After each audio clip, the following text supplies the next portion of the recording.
వాస్తవం కాబట్టి అర్థం చేసుకున్నారు. కనీసానికి వీలైతే ఏంటంటే వాళ్ళు సరిదిద్దుకునే ప్రయత్నం చేశారు. సో ఫైనల్గా ఈ ఎంపీ ఎన్నికల సందర్భంగా ఏం చెప్తారు మీరు, ఒక బీసీ రాజ్యాధికారి సమితి అధ్యక్షుడిగా మీరేం చెప్తారు? నేను ఏమంటున్నా అంటే ప్రధానంగా బీసీలకు కొన్ని అంశాలు చాలా ప్రాముఖ్యమైనటువంటి అంశాలు, అందులో కులగణన అనేది చాలా ముఖ్యమైనటువంటి అంశం.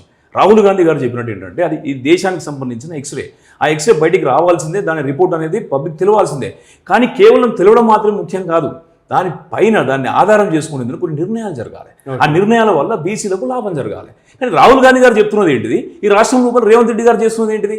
రాహుల్ గాంధీ గారు చెప్పేటటువంటి సామాజిక న్యాయానికి ఈ రేవంత్ రెడ్డి గారు ఇక్కడ అనుసరిస్తున్నటువంటి విధానాలకు సామాజిక పొంతన ఉందా? నేను ఏమంటున్నా అంటే చేస్తారేమో కదా. నేను 120 రోజులలో మీరు చేసిన దాన్ని అనేది ఈ భవిష్యత్తులో చేయబెట్టేటువంటి కార్యక్రమాలకు అర్థం పడుతుంది కదా. నేను ఏమంటున్నా అంటే ఆ విధానాలు ఎక్కడ లేవే. మీరు కేవలం ఒక సామాజిక వర్గానికి మీరు ఇంపార్టెన్స్ ఇవ్వమని చెప్పేసి రాహుల్ గాంధీ గారు చెప్పలేదే. ఇప్పుడు అంతమంది దాదాపు 1200-1300 మంది తెలంగాణ లోపల అమరులైనప్పుడు సోనియా గాంధీ ఎవరు అమరులైళ్ళు? అట్టడుగు వర్గాలు, పేద వర్గాలు, ఉద్యోగాలు రాకుండా నిరుద్యోగులు ఉన్నటువంటి వాళ్ళు కదా వాళ్ళు ఆత్మహత్య చేసుకున్నది. వాళ్ళ బలిదానాలు చూసి కదా సోనియా గాంధీ గారు ఏంటంటే తెలంగాణ ఏర్పడాలని చెప్పేసి అన్నది. మరి ఎందుకు సోనియా గాంధీ గారికి, రాహుల్ గాంధీ గారికి, ఖర్గే గారికి ఉన్నటువంటి ఒక బాధ్యత తెలంగాణ మీద రేవంత్ రెడ్డి గారికి లేకుండా పోతుంది? భవిష్యత్తులో బీసీలకు న్యాయం జరుగుతుంది అని చెప్పేసి భవిష్యత్తు ఎప్పుడు? భవిష్యత్తు ఇంకా 10 ఏళ్ళంటే మేము తెలంగాణ తెచ్చుకున్నదే సబ్బండ వర్గాలు.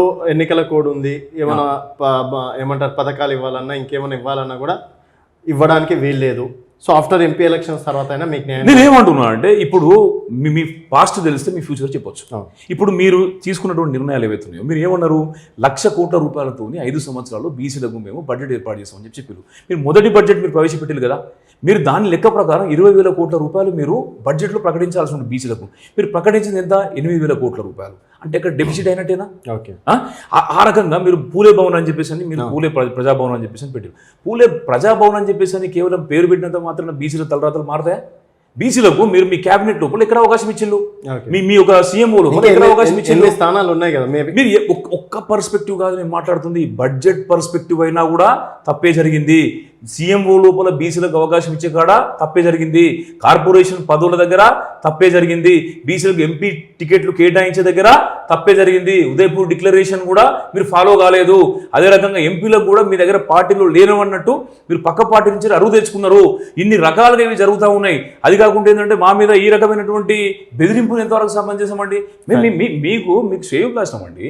మేము ఇవాళ రేవంత్ రెడ్డో లేకపోతే ఏంటంటే ఇంకొక బండి సంజయ్ లేకపోతే ఇంకొక కేటీఆర్ వీళ్ళు కాదు మా ముఖ్యం. తెలంగాణ ప్రజలు సుభిక్షంగా ఉండాలంటే ఇక్కడ ఉన్నటువంటి మెజారిటీ వర్గాలైన ప్రజలను గౌరవించాల్సినటువంటి అవసరం ఉంటుంది. తెలంగాణలో పథకాలకో లేకపోతే సీట్లు ఇచ్చినంత మాత్రాన తెలంగాణ ప్రజలు ఎవరిని విశ్వసించరు. ఆత్మ గౌరవాన్ని తాకట్టు పెట్టి తెలంగాణ ప్రజలు ఏది చేయలేరు.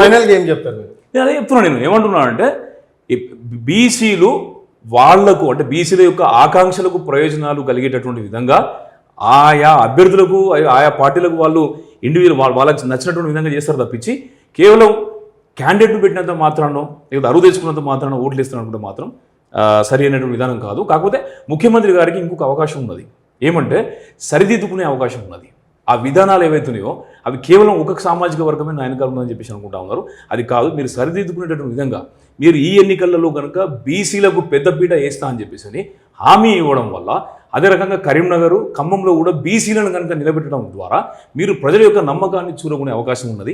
కాబట్టి ఆ రకంగా కనుక మీరు చేసేది ఉంటే తప్పకుండా బీసీలు మేము వెనుక నిలబడతారు. అంతే తప్పించి మేము ఇట్లనే చేస్తాం, మేము పక్క పార్టీ నుంచి అరువు తెచ్చుకుంటాం, మేము ఓన్లీ రెడ్డి సామాజిక వర్గానికే ఇంపార్టెన్స్ ఇస్తాం, బీసీలు అనగదొక్కుతామంటే బీసీలు మిమ్మల్ని అనగదొక్కేటటువంటి రోజు కూడా ఏదో దూరం లేదని చెప్పేసి కూడా ఈ సందర్భంగా thank you so much. So మొత్తానికి అయితే బీసీలకు అయితే అన్యాయం జరుగుతుంది. ఇప్పటి వరకు చూసుకున్నట్టయితే 100 రోజుల్లో కూడా బీసీల ఏ విషయంలో కూడా ఎక్కడ కూడా ఎక్కువగా ప్రయారిటీ ఇవ్వలేదని చెప్పేసి కూడా దాస్ సురేష్ గారు చెప్తున్నారు. సో మీ అభిప్రాయం నిజంగా బీసీని